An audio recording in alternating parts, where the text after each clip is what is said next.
Second question is, before you had a very nice analogy between GPG and SSL and why the one is used by many people and why the one not, and that is, well, because the browser does everything for us very easily.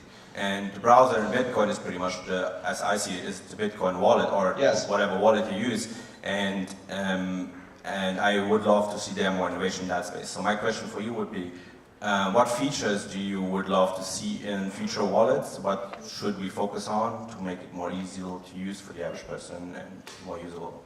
Wallets are the fundamental nexus of innovation because they are the fundamental user interface. They are the mechanism by which a person interacts with the system.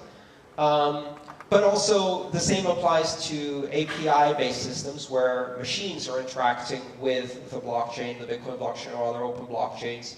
Wallets, their user interface, their design characteristics, their ease of use, their workflows, they are the basis by which we will understand or fail to understand this technology, be able to use or fail to be able to use, be able to expand or fail to expand this technology.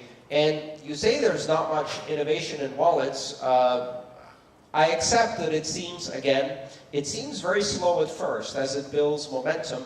I remember when there was one wallet for Bitcoin. It was called QT. And then we had lots of nodes on the network because you needed to run a full node just to have a wallet. And now we don't have as many nodes. And apparently that's a problem.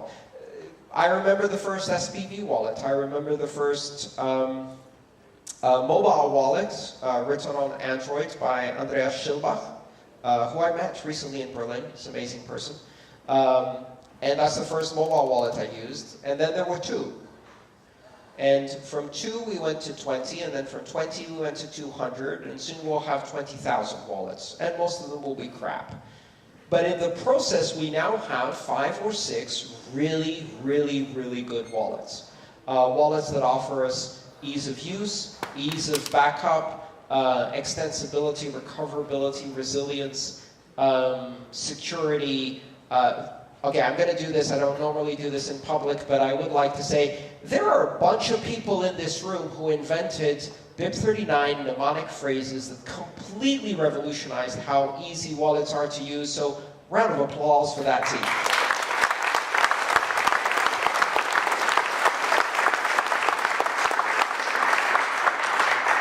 I go around the world and I tell people your entire Bitcoin wallet can be sprayed as graffiti on a wall in the form of 12 English words, and you can share that with the world. How the hell do you stop that? You can transmit your entire wallet by writing it on a piece of paper and recovering it, memorizing 12 words and walking across a tightly controlled border where currencies are confiscated and arrive unscathed in the other side. You can recover all of your transactions and all of your money. Wallets have made enormous progress in the last 2 years, and I think we're missing the fact that they're getting even better. Several new features that are going to revolutionize wallets. Segregated Witness, with its ability to add commitment signatures to input values, make wallets a lot easier to do, especially offline wallets. The ability to do lightweight transactions with Segregated Witness. Payment channels and Lightning Network will be mind-blowing in its applications for wallets. And it's going to take at least 3 years until you see those applications, but then they will accelerate. And I hope to see a whole slew of wallets that are dedicated to specific communities, wallets that support people with disabilities, wallets that support people with all kinds of different languages and number systems and cultural practices, etc. And that's one of the things we have to realize, which is we're going to get a lot of diversity here. This is not going to be 1 or 2 wallets that everybody uses. I mean, that would be a disaster. Instead, what I hope to see is a Pareto distribution, a power law of wallets. You have 5 or 6 wallets that have 60% of the user population, and then you have 10,000 wallets, each for a tiny, tiny niche that serve many different purposes. This is a brand new field. It's growing very, very fast. The momentum is picking up. All of this is open source. The various wallets use each other to discover new ways of doing things. Reusable payment codes is another fantastic innovation that gives you stealth addresses combined with hierarchical deterministic wallets. That's been implemented in one of the wallets I was looking at recently, which is called Samurai Wallet, that's focused on privacy.